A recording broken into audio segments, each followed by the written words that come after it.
Plaza, style বাজার, দ্বিতীয় তলা, ব্লক এ রুম 3 নম্বর, বালুরঘাট, দক্ষিণ দিনাজপুর, পশ্চিমবঙ্গ, ভারত। ত্রিপুরা রাজ্য কমিটি, আগরতলা, ত্রিপুরা। আন্তর্জাতিক মাতৃভাষা পরিষদের পক্ষ থেকে আমি শ্রী লীলাবতী সিনহা সব সাংবাদিকদের আমি স্মারক সম্মাননা তুলে দিলাম। ধন্যবাদ।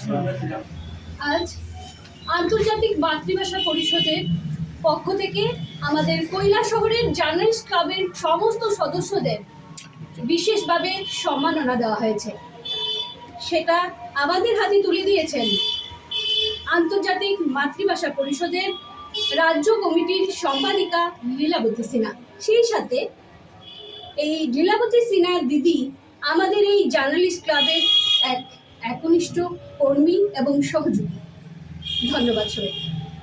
সেই সাথে আন্তর্জাতিক মাতৃভাষা পরিষদকেও আমরা বিশেষভাবে ধন্যবাদ জানাচ্ছি।